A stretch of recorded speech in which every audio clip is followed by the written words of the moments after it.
Hello बच्चों, good morning. My self Rahul Rathi. मैं हूं बच्चों टीम फिजिक्स से सीएलसी सीकर। आज हम डिस्कस करने वाले हैं मिड सेशन का आपका पेपर नंबर 13 फिजिक्स वाला। देखें एक बार। A parallel plate capacitor consist of two circular plates which are having radius, आपका कितना रेडियस दिया बेटा, 10 centimetre, separated by some distance. Capacitor is being charge with the uniform rate, applying a charging potential difference between two plate. Capacitive plate को हमने charge किया है। Calculate displacement current आपको बताना बच्चों, यदि आपके पास रेट ऑफ इलेक्ट्रिक फील्ड भी आपको दिया हुआ है। दैट मीन्स अपने पास क्या दिया बेटा, आर दिया हुआ, radius 10 centimetre, so we can take 10 into 10⁻⁻2 metre और 0.1 मीटर में, है ना। सेम गाने अब देखो, अपने पास dE बाई dt दिया हुआ बच्चों, that is 5 into 10⁻13 something volt पर मीटर सेकंड। खांसी करनी पड़ेगी, खांसी और किया। देखो बच्चा को डिस्प्लेसमेंट करंट निकालना है। सो डिस्प्लेसमेंट करंट क्या होता था बेटा, epsilon naught D phi by D T. Phi की जगह we can write down as E into A. बच्चों ए आपका कांस्टेंट बाहर लेता हूँ, epsilon naught A D E by D T. Epsilon naught की value आप जानते हैं 8.85 into 10⁻12। Area pi into 0.1 square, और ये बेटे 5 इंटू 10⁻13। जब आप सोल्व कर लेंगे that will be nearly about 13, that is 13.9, right. Next question हमारे पास है। नेक्स्ट क्वेश्चन बहुत ही सरल है, लेकिन यार अब नीट में इस लेवल के सवाल पूछे जाते हैं। नीट को ध्यान रखते हुए टेस्ट सीरीज बनाई है, स्टेटमेंट बेस्ड क्वेश्चन भी है, असर्शन रीजन भी है, और अब ऑब्जेक्टिव तो है ही लगातार सवाल। देखो कैसा, total average energy density of A electromagnetic wave in vacuum. Vacuum की बात किया बेटे, अपने को जानते हैं इलेक्ट्रिक आपकी जो एनर्जी आएगी, एनर्जी डेंसिटी ईएम वेव में दो टाइप से बनेगी, दो कंपोनेंट से, एक इलेक्ट्रिक फील्ड से और एक बनती है मैग्नेटिक फील्ड से।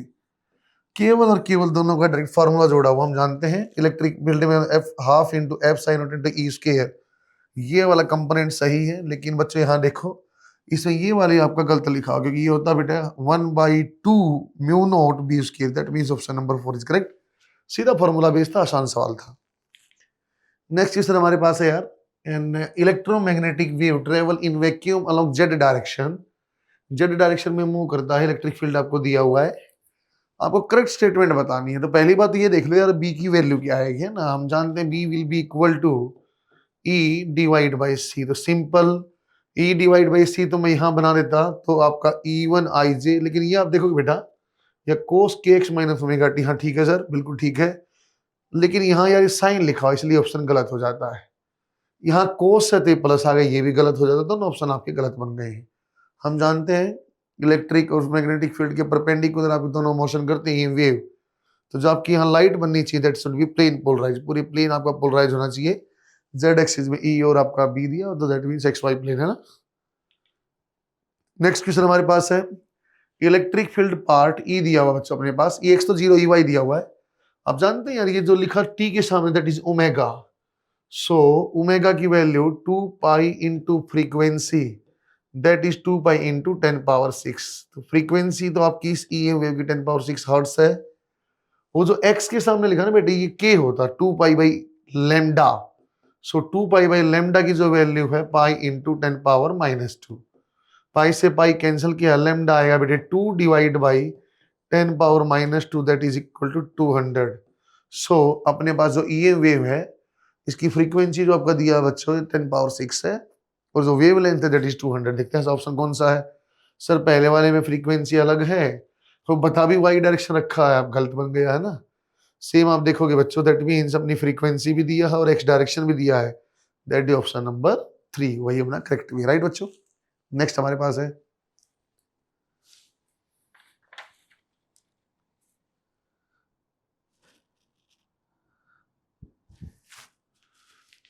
नेक्स्ट क्वेश्चन हमारे पास देखो एक बार क्या है। द कंडीशन अंडर, यार इसमें थ्योरेटिकल सवाल बहुत अच्छे डले हुए हैं, आप देखोगे सीएलसी की मेहनत है यार, एक एक अच्छा अच्छा क्वेश्चन ढूंढ के लेके आते हैं आपके लिए।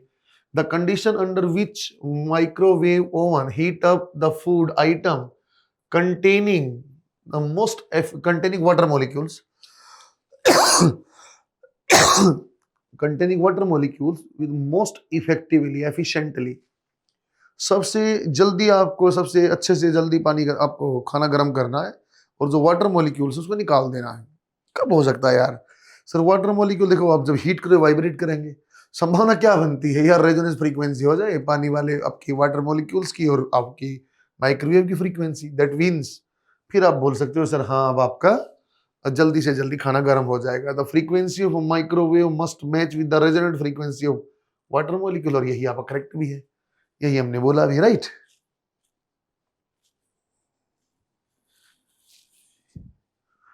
नेक्स्ट क्वेश्चन हमारे पास है visible ray of spectrum range, ये तो आपको याद होना चाहिए यार, 4 × 10⁻14 से लेके 7 × 4⁻14 तक, 4 × 10⁻14 से लेके 7 × 10⁻14 तक। ऐसा आपको वेवलेंथ भी 400 नैनोमीटर से 700 लगभग लगभग है ना। अब आगे देखेंगे बेटे, एक्सरे कैसे उत्पन्न किया जाता है, हाउ एक्सरे प्रोड्यूस्ड, कैसे होगा। हम जानते हैं इलेक्ट्रॉन को आप हाई वोल्टेज पोटेंशियल डिफरेंस पे एक्सेलरेट करते हैं, बम्बार्डमेंट करते हैं, वही लिखा हुआ bombardment of metal target by high energy electrons, that is correct. उससे आपका एक्सरे बाकी पढ़ने की जरूरत भी नहीं, हम ऑलरेडी जानते हैं। नेक्स्ट क्वेश्चन हमारे पास है question number 8, an oscillating charge is an example of accelerating charge. बिल्कुल सही है यार, जब चार्ज कोई ऑसिलेट कर रहा है तो इसका मतलब एक्सेलरेशन तो रहेगा ही रहेगा। चाहे उसको आप फिलहाल के लिए सेंट्रीपिटल ही मान लेता हूं मैं, कि ये मैं जानता हूं ऑसिलेशन की बेसिक कंडीशन थी, net force should be towards mean position. Mean position पे आने का मतलब ही क्या है, कोई तो एक्सेलरेशन होगा ना मेरे भाई, कोई फोर्स है तो ठीक बात है। Current I equal to epsilon D phi by D T is charge change in electric field है due to, and this is conduction current. क्या बात कर रहे हो यार, डिस्प्लेसमेंट करंट का एग्जांपल है ना, तो आप क्या बोल दो, स्टेटमेंट 1 सही है, स्टेटमेंट 2 आपकी गलत है। वो कौन सा ऑप्शन दिया बेटे, ऑप्शन नंबर 1, राइट। सॉरी कौन सा ऑप्शन दिया, दोबारा लेना डिटेल सभी का। ऐसा कौन सा ऑप्शन दिया बेटे जहां स्टेटमेंट नंबर 1 आपका करेक्ट है और स्टेटमेंट नंबर 2 आपकी फॉल्स है, that is option number 2, right.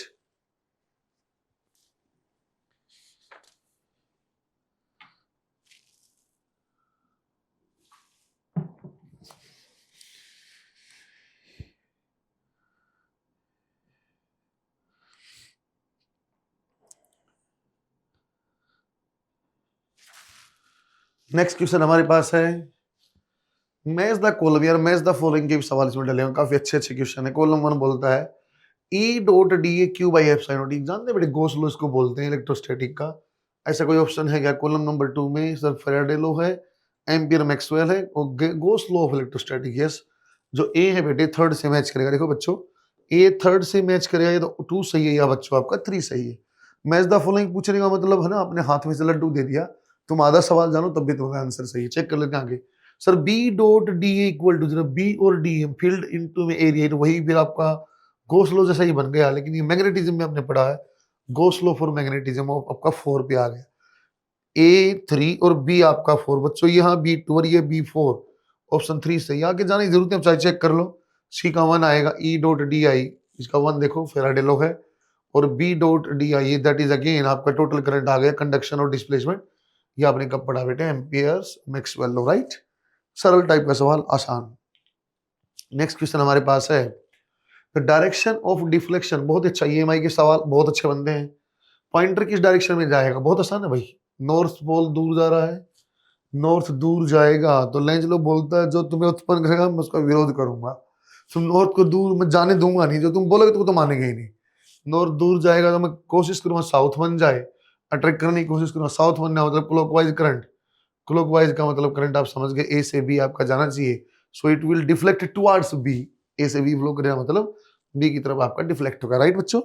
Next सवाल हमारे पास है so magnetic flux through a coil of resistance 20 ohm is this.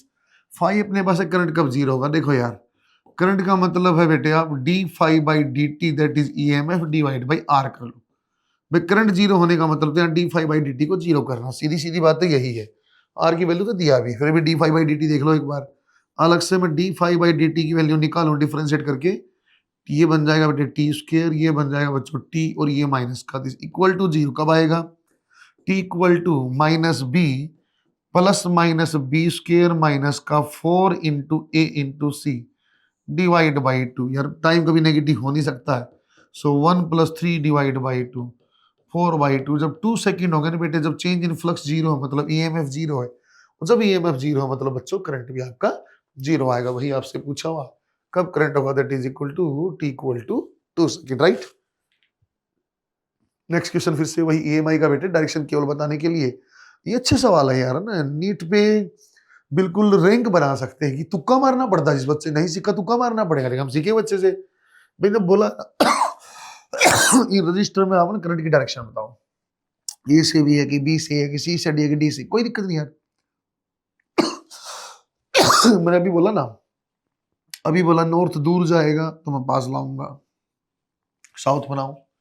ये बच्चों साउथ से दूर जाएगा, फिर मैं पास लाऊंगा, नॉर्थ बनाओ। साउथ बनना मतलब बेटे क्लॉकवाइज करंट, नॉर्थ बनना मतलब बेटे anti clockwise current. Anti clockwise current, anti clockwise का मतलब ऐसे। सो ए से बी जाएगा एक में और सी से डी जाएगा एक में, ऑप्शन नंबर 2। बिल्कुल आपको बेसिक से पहले पढ़ा भी रखा, कहीं से देख रहे हो कि आपने ऐसा किया होगा। सवाल आसान और अच्छा सवाल। नेक्स्ट क्वेश्चन हमारे पास है, एक conducting wire of length 1 metre. बच्चों वेलोसिटी अपने को दिया और मैग्नेटिक पोटेंशियल डिफरेंस आपसे पूछा है। देखो यार, पोटेंशियल डिफरेंस होता है L effective dot V cross B. कुछ भी करके आप पहले वी क्रॉस बी कर लो, क्योंकि एल तो मैं जानता हूं, ये जे कैप है, 1 जे कैप है। मैं वी क्रॉस बी को अलग से सॉल्व करता हूँ बेटे। देखो कैसा, वी क्रॉस बी कैसे करते रहे, आई जे और के। वी की जगह 1 1 और 2 और बी की जगह 0 4 और 3। आई वाला कोफिशिएंट बाहर छोड़ दिया, ये 3 माइनस में 8। देखो यार समझदार होगा ना मैं तो मुझे आई यदि मैं समझदार हूँ, मुझे आई सोल्व करने की जरूरत ही नहीं है। मेरे पास केवल जे है, डॉट प्रोडक्ट में केवल जे वाला देख लेते चाहे हम। माइनस जे, ये जे वाले में आप ये छोड़ दोगे तो 3 इंटू 1 और माइनस का 0। आगे सोल्व करो, मतलब यही देख रहा हूँ बस। 3 आपका जे कैप माइनस का है, वो प्लस माइनस से फर्क नहीं पड़ रहा। Dot product 3, that means magnitude will be 3 volt. वही आपका करेक्ट आंसर, ऑप्शन। मैंने क्यों छोड़ा यार, ये आई और के क्यों करना है मुझे यार भाई? फाइनल मुझे डॉट करना 1 जे के साथ, या के आ भी जाता, आई आ भी जाता, जे के साथ 0 देता, मुझे क्या मतलब उस बात से ना। नेक्स्ट सवाल हमारे पास है, बेटा, 2 parallel rails of railway track insulated from each other. आपकी 2 पैरेलल रेल्स हैं, ground connect, milli volt metre से, मिली वोल्ट में रीडिंग देगा। द डिस्टेंस बिटवीन दैट आपकी लेंथ दिया हुआ है, and train is travelling with this 72 है ना बेटा मीटर पर सेकंड में, 20 मीटर पर सेकंड, 5/18 से मल्टीप्लाई करके, राइट। और मैग्नेटिक फील्ड भी दिया हुआ, आप जा जानती है, जानते हो आप। ईएमएफ क्या आता है, बीवीएल भाई 90 डिग्री, इसलिए सीधा लिख रहा हूं मैं, 2 इंटू 10 पावर -5। V का मतलब है 20 और L का मतलब है आपके पास 1 मीटर। सो ये आ गया 40 इंटू 10 पावर -5। बेटा मिली में तो रीडिंग मुझे लेनी है, तो 40 इंटू 10 पावर -2 और ये मिली वोल्ट। 40 इंटू 10 पावर -2 क्या लिखा जाता है, 0.4। वही आपका राइट आंसर है ना। स्टेटमेंट बहुत बड़ी है और आंसर बहुत सरल है। नेक्स्ट देखो, A simple pendulum of bob of mass m and conducting wire of length L swing under the gravity। एक m मास का है ना, यहाँ ऐसे स्विंग कर रहा है अपने, ऐसे ऐसे पेंडुलम स्विंग करता है। उसके बाद बोला हुआ यार ये स्विंग करेगा तो आपका मैग्नेटिक, अर्थ का मैग्नेटिक कंपोनेंट भी दे रखा है, परपेंडिकुलर टू स्विंग है। मैक्सिमम इंड्यूस्ड डीएमएफ क्या होगा? Induced DMF again BVL 90 degree मान के, वी पता कर लेता हूँ नीचे, मैक्सिमम वी कब होगी, एल हम जानते हैं। देखो कैसा, यहाँ 1 पॉइंट और 2 पॉइंट में एनर्जी कंजर्वेशन, ये एल है तो ये वाला आ गया एल कोस थीटा, है ना। हम ऐसे लिख के देखता हूँ, तो यहाँ से यहाँ पोटेंशियल एनर्जी कितना हुआ loss, M G L minus L cos theta, और that is gain in kinetic energy half M V square. V की वैल्यू आ जाएगी बेटा root G L 1 minus cos theta को लिख रहा हूं मैं 2 साइन थीटा बाई 2 और ये स्क्वायर में, राइट। 1 माइनस कोस थीटा जगह बच्चों ये आपका 2 ये भी था यार, 2 यहाँ मल्टीप्लाई में भी है, ये 2 इस साइड जाएगा 2gl वाला, तो बन जाएगा 2 और 2 4, तो बाहर आ गया रूट gl। ऐसा कैसा, साइन स्क्वायर है तो साइन थीटा बाई 2, ये मेरा v बन गया 2 root gl sine theta by 2। लेकिन अपने क्या चाहिए यार बच्चों, bvl, emf चाहिए, b v की जगह यही आ जाएगा 2 times of gl sine theta by 2 और l की जगह l। So 2bl sine theta by 2 root gl, ये आपका गलत है, रूट gl एक में ही, तो दैट मीन्स ऑप्शन नंबर 1। एक l अलग से बचा हुआ बच्चों, ये l bvl वाला, रूट gl पहले से, ऑप्शन नंबर 1। अच्छा सवाल है, यार एक बार बनाया ना आपने, देखा हुआ सवाल तो बहुत ही सरल लगेगा, दोबारा सोल्व भी नहीं करना पड़ेगा। नहीं तो आप देखोगे आप में से 70-80% बच्चों ने नहीं देखा होगा तो नहीं बना होगा, जब क्योंकि डर लग जाता है सुनते ही, पता नहीं क्या पूछ रहा है। जब कॉन्सेप्ट कितना सा था, वर्टिकल सर्कुलर मोशन, छोटा सा कॉन्सेप्ट वी बना लिया और वी आ गया तो फिर बात ही कदम। नेक्स्ट देखो, again the figure shows a conducting road PQ in contact with the metal rails RP and SQ, जो कि आपकी 25 सेंटीमीटर अपार्ट दिया हुआ, रेजिस्टेंस भी दिया। What the magnitude and direction of current, अरे भाई कोई दिक्कत नहीं, तो ये मैं बता दे बस। BVL देखो बेटा, V क्रॉस B ऊपर की डायरेक्शन में ऐसा आपका हाई पोटेंशियल वाला आपका बनेगा BVL। B 0.4, V माने 5 और L ये वाली दूरी है 25 सेंटीमीटर माने 1/4, 0.5 वोल्ट आ गया भाई। करंट चाहिए ना भाई तुझे, करंट चाहिए तो E/R, 0.5 डिवाइड बाई में 5 ओम, 0.1 डायरेक्शन का क्या है, आपने बैटरी बना दी तो डायरेक्शन तो सही आ ही जाएगी, R से S की डायरेक्शन में जा रहा है और 0.1 करंट है, that means option number 1 right मेरे बच्चों। नेक्स्ट देखेंगे बेटा, हमारे पास है O is the centre of two coplanar concentric circular आपका conductor A and B, R और 2R दिया हुआ, और R काफी छोटा है बड़े R से। एंड इंडक्टेंस ऑफ सिस्टम आपको बताना म्यूचुअल क्या आएगा, कोई दिक्कत नहीं। आप देखो बच्चों, पहले A का कांड क्या बनेगा, A का आपका क्या बनता है D5 आपका 5B इंटू A, B आपका ऐसा कैसा, A का मतलब देखो बच्चों क्या आएगा, एरिया पाई इंटू में R स्क्वायर। B किसके कारण लिया जाए बेटे, B बाहर वाले के कारण लिया जाता है, म्यूचुअल में कर रहा हूं, so mu naught I divide by में 2 इंटू में कैपिटल R, और ये पाई R स्क्वायर ऐसा कैसा। B वाली रिंग के कारण है, एरिया छोटे वाले का अंदर वाले का वही में लिखा है। ये अपने पास आंसर नहीं बेटे, you have to find out like M क्या आता है 5/I, 5 की वैल्यू आपके पास है, डिवाइड बाई I कर दे म्यू नोट बाई छोटा R square divide by 2 into में कैपिटल R। ऐसा कौन सा ऑप्शन है बेटा जहाँ छोटा में R स्क्वायर ऊपर हो और नीचे में कैपिटल R हो, दैट मींस ऑप्शन नंबर बच्चों आपका 1 आ जाएगा। बिल्कुल सरल सवाल ना।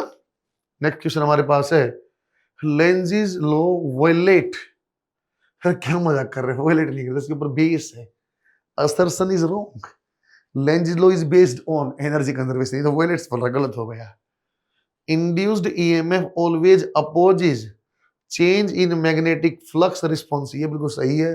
ये बदमाश बच्चे जैसा होता है, जो आपको पैदा करेगा मैं उसका विरोध करूंगा, लेंजीज लॉ ऐसे काम करता है ना, तो इसको प्रोड्यूस करने वाला फ्लक्स का परिवर्तन है और जिसके कारण फ्लक्स का परिवर्तन है उसी का विरोध करता है, ये बात सही है। Assertion is incorrect and reason is correct, that is option number 4 right बच्चों।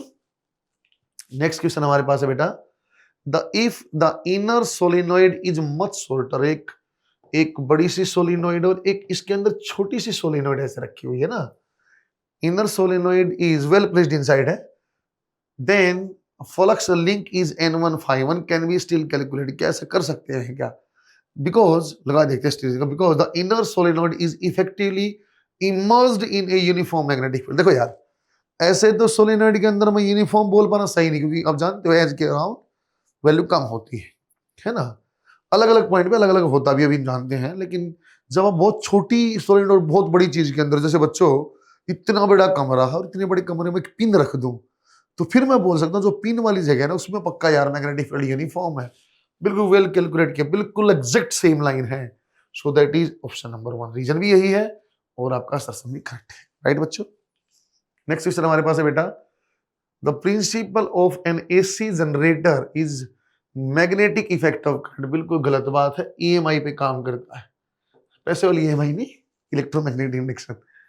स्टेटमेंट नंबर 2, ये पहली वन तो गलत हो गई है, the current produced by AC generator has constant magnitude, ये भी गलत बात कर रहा है, साइन के अकॉर्डिंग कोस के अकॉर्डिंग वेरी करता है, टाइम भी आपका पीरियोडिकली चेंज भी होता है, मैग्नीट्यूड भी और डायरेक्शन भी, सो दोनों ही स्टेटमेंट गलत है, both statement 1 and 2 are false, option number. अब देख पा रहे यार बिल्कुल सीधे सीधे सवाल है यार, ऐसे को मुश्किल नहीं, लेकिन अपने को पढ़ना पड़ेगा क्योंकि हमने थ्योरी का पेपर जैसे ज्यादा आ गए ना, और सबकी अपेक्षा आप देखोगे इस वाले टेस्ट में नंबर कम आएंगे, क्यों आएंगे, अरे NCERT की लाइन ने पूछ रखी है भाई, NCERT बेस्ड टेस्ट सीरीज बनाते हैं, मेहनत करते हैं हम लोग, LC से जाना जाता है, आप देख पा रहे हो, तो आपको पता था पेपर टफ है क्या, नहीं है सर, हाँ हमसे कम बन पाया, आप देखोगे नंबर आपके कंपेरेटिवली कम आएंगे। Question number 21, you can see एक पेपर लूप रखा है जो आपका ABCD और मैग्नेटिक फील्ड इनसाइड है, आपके पास B की वैल्यू दिया 180 डिग्री आपने टर्न किया, एरिया आपको देखो पहली बार फ्लक्स का परिवर्तन आपको ध्यान देना है, 180 डिग्री चेंज होने का मतलब 2 इंटू बी ए है, पहले बी ए था ऐसा, 180 चेंज कर 2 बी ए आ गया है। सो 2 इंटू में एरिया 20 10 पावर माइनस 4, ये आ जाएगा 80, तो 8 इंटू 10 पावर माइनस का 3। ये फ्लक्स का परिवर्तन है, ये बिल्कुल चेंज नहीं करना, 180 डिग्री में इतना ही होगा। इसका अगली कहानी फिर देखेंगे। रेजिस्टेंस दिया, करंट पूछा आपसे, थोड़ा बड़ा सवाल हो गया, कोई एक पार्ट आ जाता भी ठीक था, लेकिन हम थोड़ा सा दे रखा है सही प्रैक्टिस के लिए। करंट एम्पियर में आपको बताना, तो करंट के पहले EMF D phi by D T, पहले पार्ट में बोला समय 0.01 है, so 8 into 10 power minus 3 divide by 0.01, ये 0.01 का मतलब आ गया बेटे 0.8 वोल्ट। समय यदि 0.02 होता, साथ में ही कर देता उसको मैं, सो 8, आपका फ्लक्स का परिवर्तन चेंज नहीं किया बेटे, 0.02 अगेन 0.4 वोल्ट, ठीक है।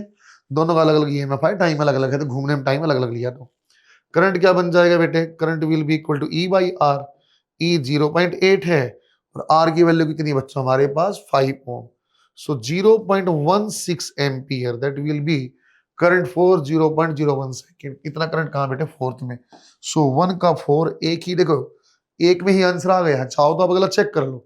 0.02 में कितना करंट है, ईएमएफ आप जानते हो 0.4 आ गया है, डिवाइड बाय अपने आप आंसर आ जाए। चार्ज कैसे निकाला जाता, सर चार्ज कैसे होता, आई इंटू टी, आप आई जानते हो, टाइम गुणा करते तो आंसर आए। कुछ बताना चाह रहा हूं मैं कि तरीका सवाल डराने के लिए लंबा सवाल लग रहा था, लेकिन जबकि हमारा एक स्टेप के बाद आंसर आ गया, एक आप और बात खत्म। जबकि तुम्हें पता क्या लगता, बच्चे जो बच्चा सोचता सर ये तो दो एक जैसे हैं, इनमें से कोई एक आंसर होना चाहिए। भाई ऐसा नहीं होता यार, हमें लग रहा है भाई पीएमटी कोई मजाक थोड़ी है यार। नेक्स्ट क्वेश्चन हमारे पास है, अच्छा सवाल है भाई, देखो एक बार। A wire loop enclosing a semi circle of radius R, एक सेमी सर्कल है, उन्हें बाउंड्री ऑफ यूनिफॉर्म, एक तरफ मैग्नेटिक फील्ड है, एक तरफ नहीं है, T equal to 0, angular acceleration constant आपने रखना है। यार ये ओमेगा होता ना, बात बहुत आसान बन जाती, लेकिन ये अल्फा का सवाल मैंने पूछा हो, about X is O, then EMF आपको पॉजिटिव लेना है क्लॉकवाइज डायरेक्शन में। अब कैसे बनेगा, देखो बेटे, EMF can be written as, we can take as -1 की पावर n, एक रोटेशन, दो रोटेशन, तीन रोटेशन। पहला मैंने क्लॉकवाइज माना तो इसलिए पहले मैंने माइनस से स्टार्ट किया है, पहले आपने एंटी क्लॉकवाइज माना इसलिए मैंने माइनस से स्टार्ट किया है, क्योंकि क्लॉकवाइज को पॉजिटिव बोला हुआ है। And that will be half B R square into alpha T, everything is constant, alpha भी कांस्टेंट है, सो ईएमएफ टी के डायरेक्टली प्रोपोर्शनल है, ईएमएफ टी के डायरेक्टली प्रोपोर्शनल, लेकिन डायरेक्शन चेंजिंग है, डायरेक्शन चेंजिंग और डायरेक्टली स्ट्रेट लाइन आएगा, direction changing option number 4 ही सही हो सकता है, बाकी कोई सही आपका नहीं हो सकता है। लीनियरली वेरिएशन में है और फिर आपको चेंज किया, फिर लीनियर वेरिएशन फिर चेंज किया। एक बात और भी है बच्चों, ये टाइम इंटरवल भी देखना चाहिए अपने को, पॉजिटिव और नेगेटिव में टाइम इंटरवल का ही फर्क है। टाइम इंटरवल सेकंड में कम लगा, क्यों लगा सर, सर अल्फा कांस्टेंट पहले ओमेगा, देखो आधा चक्कर लगाना हमसे, आधा चक्कर पूरा ऐसे लगाना था एग्जाम्पल, तो आधा चक्कर लगाया मैं 2 सेकंड में, स्पीड बढ़ चुकी मेरी, 0 से 2 फिर खटाक, 0 से 2 फिर समझे नहीं, पहले आधे चक्कर में समय कम लगेगा, सॉरी पहले आधे चक्कर में समय ज्यादा लगेगा, क्योंकि अब कुछ ओमेगा आ गया और अल्फा वही है, अब स्पीड ज्यादा होने के कारण अल्फा का स्पीड पहले बढ़ चुकी है, अब समय कम लगेगा, वही आपको दिखाना भी है। ऑप्शन नंबर 4 बहुत अच्छा है, इसको आप अलग से डिफरेंशिएट करो, ये जरूरत नहीं, आप सीधा आंसर बता पाएंगे। नेक्स्ट क्वेश्चन हमारे पास है बेटा, in a figure shows a certain wire segment joint together to form a coplanar loop, अपने सामने लूप है, the loop is placed perpendicular to magnetic field, okay, the magnetic field is increasing, ये B increasing है, वो कम करना कुछ भी करके यार, है ना, ये और भी वहां बताओ कम कैसे होगा, एक ये ऊपर वाला लूप एक अंदर वाला है, तो कम करना है तो आपको बाहर मैग्नेटिक फील्ड बनाना पड़ेगा, जिसका एरिया ज्यादा उसका ज्यादा प्रभाव, बाहर बनाने के लिए सी से आप बाहर वाले में से बनाओ एंटी क्लॉकवाइज, बाहर वाला एंटी क्लॉकवाइज होगा तो अंदर वाला अपने आप क्लॉकवाइज है। क्या किया मैंने, बाहर वाले में एंटी क्लॉकवाइज था, इसके कारण मैग्नेटिक फील्ड बाहर आए तो ये कम कर पाऊं, अंदर वाला नेट तो मुझे प्रभाव दोनों का ही दिखना था, अंदर वाला और बाहर वाले का ऐसा मान लो, तो बाहर वाला मुझे कम करेगा और ये सेम यहाँ पर पड़ा रहे, कुछ कर भी नहीं सकते क्योंकि अपोजिट ही आएगा, दोनों कनेक्टेड है। सो बड़े वाले का अकॉर्डिंग आंसर देना पड़ेगा, बड़े वाले में एंटी क्लॉकवाइज चलाओ, बड़े वाले में एंटी क्लॉकवाइज जाएगा, छोटे वाले में क्लॉकवाइज जाएगा, सो डी से सी में एक जाएगा और ए से भी एक जाएगा, है ना, वही लिखा हुआ I1 current I2 current, I1 की डायरेक्शन होगी बेटे ए से बी और बच्चों I2 की होगी डी से C, option number 4 is correct, right. Next देखो, हमें बोला गया coefficient of self inductance of inductor depends on rate of, भाई गलत बात है, फॉर्मूला नजर आता है, आप देखोगे इंडक्टर का जो एल का फॉर्मूला बनाओगे ना, वो आप लग रहा है बेटा E इक्वल टू मतलब ऐसा आपको लिखने में दिख सकता है, ऐसा लिखा तो हुआ ना। एल का जो फॉर्मूला आता है केवल और केवल मीडियम पे और शेप और साइज पे निर्भर करता है, इस पे नहीं निर्भर करता। गलत स्टेटमेंट, असर्शन गलत है। Reason from this L this, ये ठीक है, आपकी मान सकता हूं, लेकिन ये स्टेटमेंट सही बोल सकते हैं, लेकिन आपका असर्शन तो आपका गलत है। असर्शन गलत है और रीजन आपका सही है। ऐसा ऑप्शन देख लो कौन सा है, थर्ड अपने को देना पड़ेगा, राइट।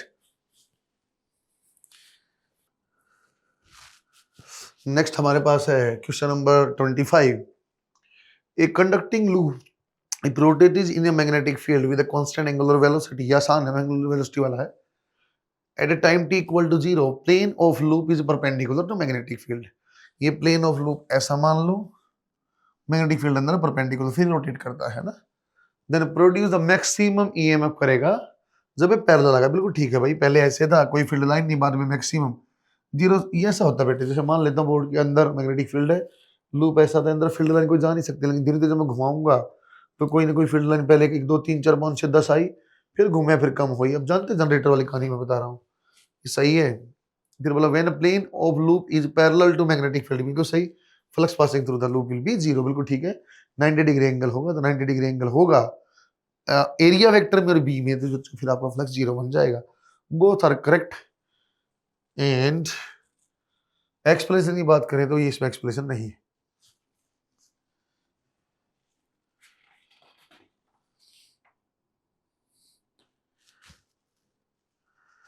सो ऑप्शन नंबर 1 सही आ गया। नेक्स्ट देखते हैं। फॉलोइंग, दोबारा match the following. Faraday law को कौन रिप्रेजेंट करता है? फैराडे लॉ का मतलब है ईएमआई। ए का फोर्थ, 2 ऑप्शन बच गए यार। आगे देखते हैं। Lenz law, Lenz law obeys the energy conservation. B का 2, सवाल खत्म हो गया यार। ए का 4 और बी का 2। आप देख पा रहे हो मैच द फॉलोइंग जब भी आया ना, सवाल आसान पड़ा हमारे लिए, आगे सोल्व करना पड़ नहीं रहा। फिर भी आप देख लेते हैं। फ्लेमिंग राइट हैंड, कौन सा? थर्ड। हाँ सर, डायरेक्शन ऑफ इंड्यूस, यही बता रहा, करेक्ट है। फ्लेमिंग लेफ्ट हैंड, हाँ सर, डायरेक्शन ऑफ फोर्स बता रहा, बिल्कुल करेक्ट है। क्रॉस चेक करने के लिए मैंने बताया, वरना 2 के बारे में सही बन गया था ना। नेक्स्ट सवाल हमारे पास है। एक conducting rod A B of length projected on frictionless, आपने ऐसा इसको वी वेलोसिटी से दे दिया है, रख दिया है यार। पहले तो इसकी करंट की डायरेक्शन देख लो, ये वी ऐसा, वी क्रॉस बी से ऊपर की डायरेक्शन में ऐसी आपकी बैटरी लगी, ऐसी बैटरी से ऐसा करंट फ्लो हुआ। करंट का मतलब एल इफेक्टिव आ गया है। फोर्स निकालना चाहता हूं मैं एल क्रॉस बी से, I L cross B. L ऊपर ऐसे इसके अलोंग है और बी अंदर है। एल क्रॉस बी इस डायरेक्शन में मेरे पास यहाँ नेट फोर्स आ गया। यदि फोर्स बेटे वेलोसिटी के अपोजिट लगता है, फोर्स वी नोट के अपोजिट लगता है, मतलब वेलोसिटी कम हो जाएगी। वही ऑप्शन नंबर 3 दिया भी हुआ, राइट। अब देख रहे हो, कैलकुलेट नहीं करना है, फिर भी अच्छा सवाल है। नेक्स्ट क्वेश्चन देखेंगे। पहले 0 करंट है भाई बी के अंदर, आपने स्विच को क्लोज किया तो बी में करंट किस डायरेक्शन में आएगा, वो मैग्नेटिक फील्ड कैसा बनाएगा, उससे इंड्यूस होगा ए के अंदर करंट। देखते हैं। स्विच आपने क्लोज किया, करंट आपने ऐसा फ्लो किया, करंट आपने एंटी क्लॉकवाइज किया, तो बाहर की डायरेक्शन में मैग्नेटिक फील्ड है, तो बाहर की डायरेक्शन में मैग्नेटिक फील्ड को कम करना, तो अंदर की डायरेक्शन में मैग्नेटिक फील्ड चाहिए। अंदर की डायरेक्शन में मैग्नेटिक फील्ड चाहिए तो क्लॉकवाइज करंट इंड्यूस करना पड़ेगा। सो ए के अंदर क्लॉकवाइज करंट आएगा। वही सवाल आपसे पूछा भी होगा, तो सरल सवाल है यार।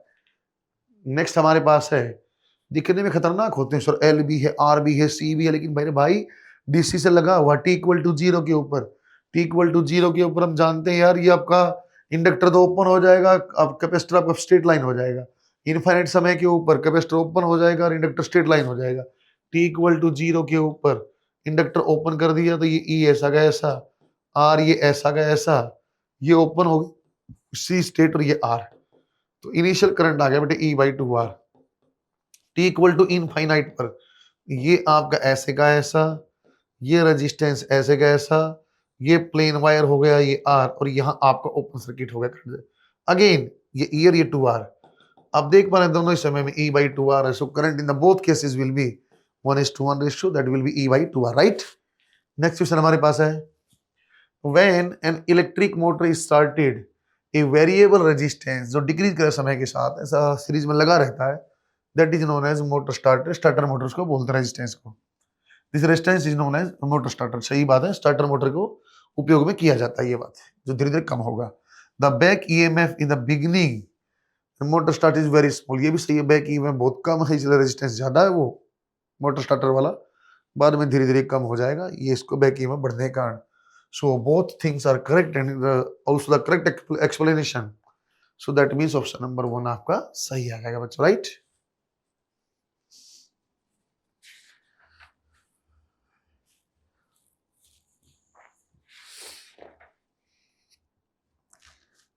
सो नेक्स्ट क्वेश्चन हमारे पास है बेटा, question number 31।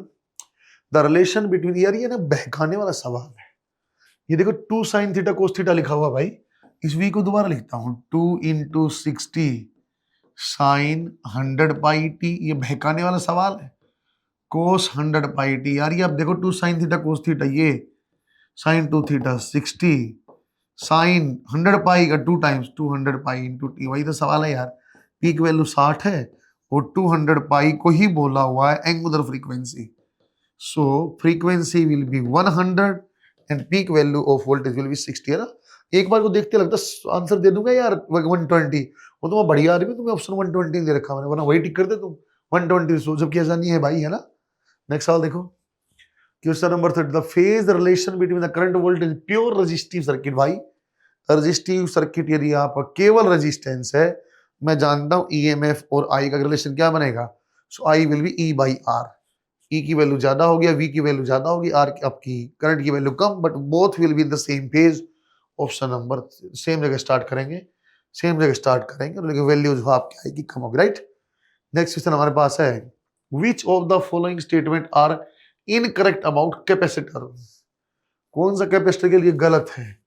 The current in capacity circuit is, चलो केवल कैपेसिटर साइन पाई बाई, मान ले एक बार, यही देख लो आप यार, V M divide by X C होता, और एक्स सी की वैल्यू होती बेटे 1 बाई ओमेगा सी, ये आपकी ऐसा बनना चाहिए मैक्सिमम वैल्यू, यही आपका गलत है।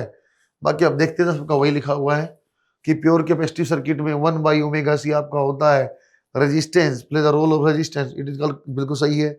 आप सबको देखो वही करेक्ट है, पहले वाला ही करंट की वैल्यू में ये एक्स सी की वैल्यू गलत लिखा हुआ, V M divide by X C आता 1 बाई ओमेगा सी होता है ना। नेक्स्ट क्वेश्चन देखिए एक बार, अच्छा सवाल है। ए सीरीज एलसीआर सर्किट हमारे पास है, फ्रीक्वेंसी आप धीरे धीरे चेंज करते हो और आप देखना चाहते हो क्या फर्क पड़ेगा। जो आपका रेजिस्टेंस होता है ना बेटे एक्स सी कैपेसिटर वाला, ये होता है 1 बाई ओमेगा सी, जितना जितना ओमेगा कम एक्स सी ज्यादा, ओमेगा बढ़ता जाएगा, कैपेसिटर वाला जो रेजिस्टेंस है कम होगा, इंडक्टर वाला omega into this, come omega के ऊपर कम फ्रीक्वेंसी के ऊपर कम ये। आप जानते सीरीज में आई तो सेम है यार, आई सेम है, यहाँ क्या आएगा आई इंटू एक्स एल वोल्टेज और आई इंटू एक्स सी। जब लो रेजिस्टेंस है तो यहाँ आई आपका सेम है, एक्स एल जैसे बढ़ेगा ऐसे ऐसे आपका इंडक्टर वाली वोल्टेज बढ़ेगी, और ये क्या बोला बेटे आई सेम, तो ओमेगा इंटू एल जैसे जैसे आपकी फ्रीक्वेंसी बढ़ेगी ऐसे आपका वोल्टेज अक्रॉस इंडक्टर बढ़ेगा, तो वी एल स्ट्रेट लाइन आएगा, ओमेगा 0 पे 0 है। लेकिन जो आप इसकी बात करते हो बच्चों कैपेसिटर वाली, तो आई इंटू में x see that is this, ये आप देखो बेटे ओमेगा के इनवर्सली प्रोपोर्शनल आ गई वोल्टेज, कैपेसिटर की वोल्टेज ओमेगा के इनवर्स या म्यू के इनवर्स आ गई है, म्यू के इनवर्स आ गई तो रेक्टेंगुलर हाइपरबोला बनेगा किसी एक पॉइंट पे सेम है, that is known as resonance frequency, उसी का बच्चों रेजोनेंस फ्रीक्वेंसी बोला जाता है, राइट। नेक्स्ट क्वेश्चन हमारे पास है, ए village has demand of this power, power अपने पास है 800 किलो वोट। आप देखना बेटे सवाल लंबा ज्यादा लग रहा है लेकिन सवाल छोटा आएगा बनते बनते। वी आपको दिया हुआ 15 किलोमीटर आपको दिया हुआ है, एक पास पहले आपके पास बेटा ये वोल्टेज भी और जो पावर जनरेशन होती है वो 440 पे होती है दूर, 2 वायर यूज किए हैं, total resistance of wire 15 kilometre है, आना 15 जाना, 1 किलोमीटर का 0.5, 15 ओम आपके पास रेजिस्टेंस है।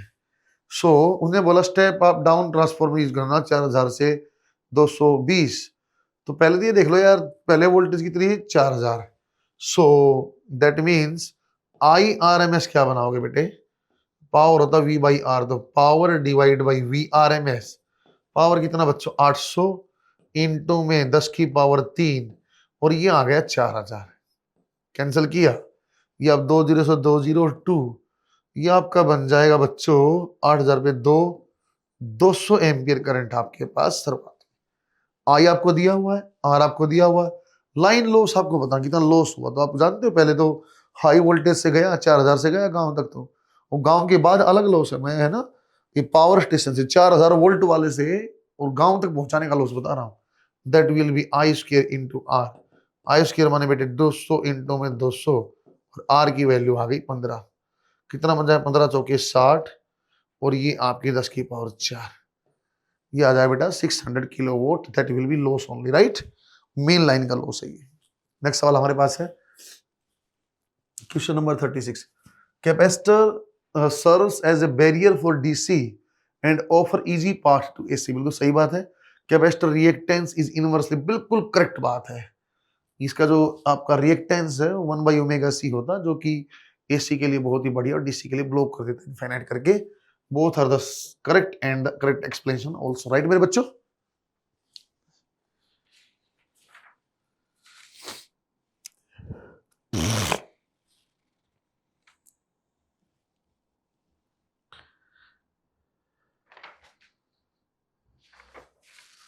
नेक्स्ट सवाल हमारे पास है a step up transformer convert a low AC voltage into high AC voltage without changing frequency. Correct बात है।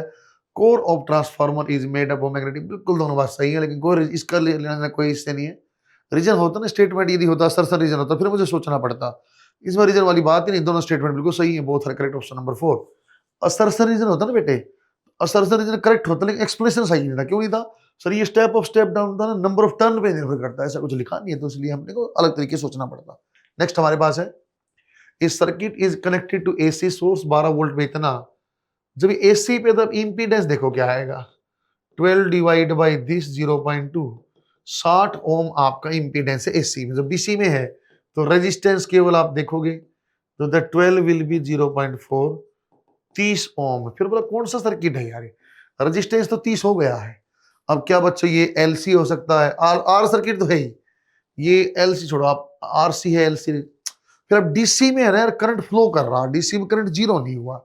डीसी में करंट जीरो होता ना ब्लॉक कर देता कैपेसिटर होता, कैपेसिटर भी नहीं है, एक ही संभावना बच गई है भाई। That will B L R circuit, right. Next question हमारे पास है, अपने पास पोटेंशियल और टाइम का ग्राफ दिया हुआ है और ये आरसी सर्किट हम जानते हैं बेटे, V will be equal to V naught e power minus t by tau. Time आपको कांस्टेंट पूछा हुआ, so V equal to V naught, यहाँ टो बाई टो आगे 1, V naught by e. V naught की वैल्यू क्या बेटे अपने पास 25 और E की वैल्यू आप जानते 2.7, ऑलमोस्ट 9.2। अब देखो यार टाइम कांस्टेंट कब आएगा, किस जगह आ सकता है, 9.2 वोल्टेज है 9.2 है, 5 और 10 के बीच में यहाँ कहीं आ सकता है। ये कौन सा 100 और 150, इस 150 और 100 और 150 के बीच में कहीं टाइम कांस्टेंट आएगा, ये मैंने सवाल आपसे पूछा हुआ है ना। सो वही आपका ऑप्शन नंबर, छोटा सवाल है, आसान सवाल है, कॉन्सेप्चुअल क्लियर बच्चा ही बना पाएगा।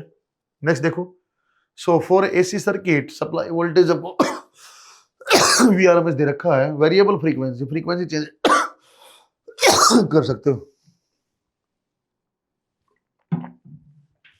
फ्रीक्वेंसी आप चेंज कर सकते हो। फिर बोला कि सर्किट में करंट क्या V बाई आर है, कैसी मूर्खता भरी बात कर रहे हैं यार। एट क्या ऐसा कभी हो सकता है क्या? बिल्कुल सही है। सॉरी दोबारा देखो एडिटर साहब, इसको दोबारा देखो, एडिटर दोबारा देख ले भाई। क्वेश्चन नंबर 40 हमारे पास है बेटा, for AC circuit supply voltage has constant RMS, लेकिन फ्रीक्वेंसी आपकी वेरिएबल है।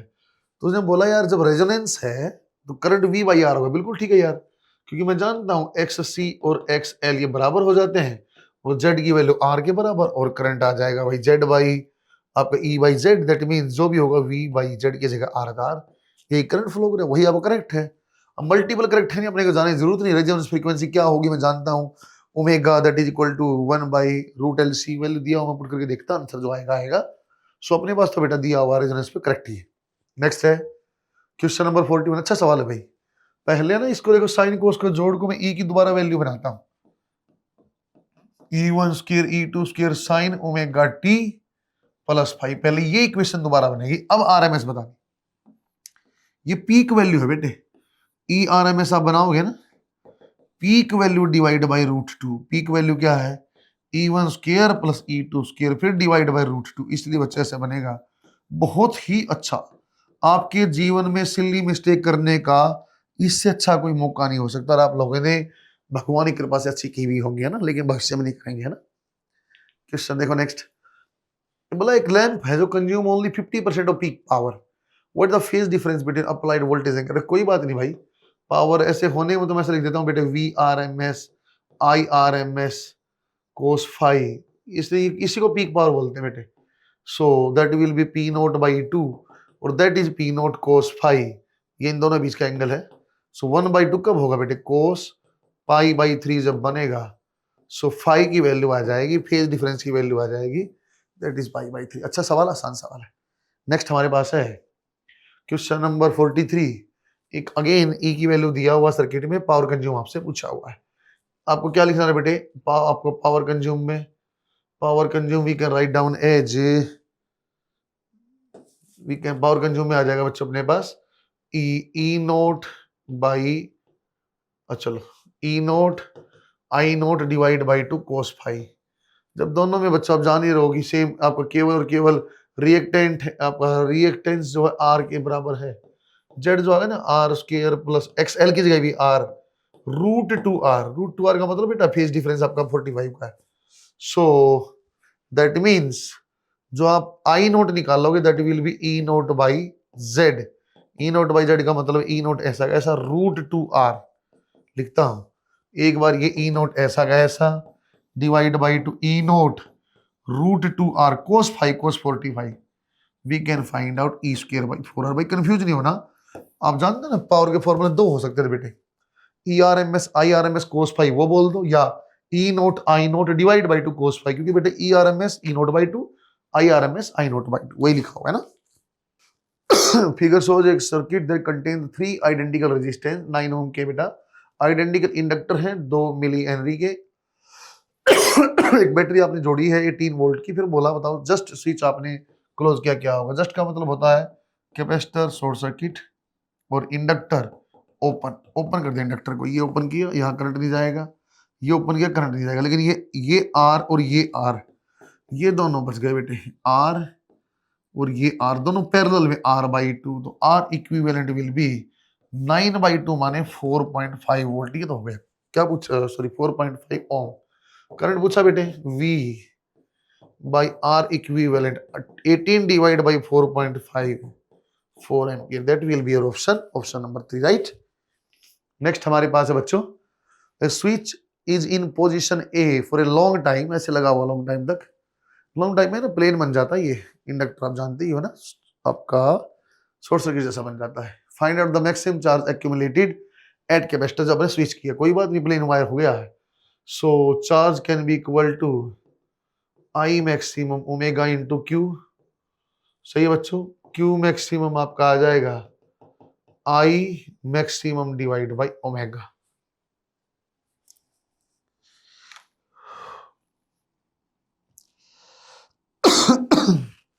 ठीक बच्चों, और आई मैक्सिमम क्या बेटा, ये ई और आर के लिए ई बाई आर, और ओमेगा रेजोनेंस फ्रीक्वेंसी 1/√LC। आप देखो बेटा ई बाई आर ऐसा का ऐसा और 1/LC का आर। बहुत ही अच्छा पेपर, बहुत ही बढ़िया paper, pure NCERT base paper, बहुत ज्यादा मेहनत करके बनाया गया पेपर। यदि आपने फंडामेंटल अच्छी तैयारी की होगी, अच्छे नंबर आए होंगे, फिर भी आपकी सिली मिस्टेक लगे या आपको थियोरेटिकल सवाल गलत हुए हो, तो आपको थोड़ा दोबारा एनसीईआरटी भी देखनी चाहिए, नोट्स भी देखने चाहिए। बाकी आप लगे रहो बेटे, हार्ड वर्क का कोई अल्टरनेट हो नहीं सकता। सीएलसी के साथ आप ऐसे जुड़े रहो, अपने दोस्तों तक शेयर करो, बहुत अच्छा काम हम करते हैं, बढ़िया से बढ़िया बच्चों तक ये बात जरूर पहुंची थी। थैंक यू बच्चों, बाय बाय, नमस्ते।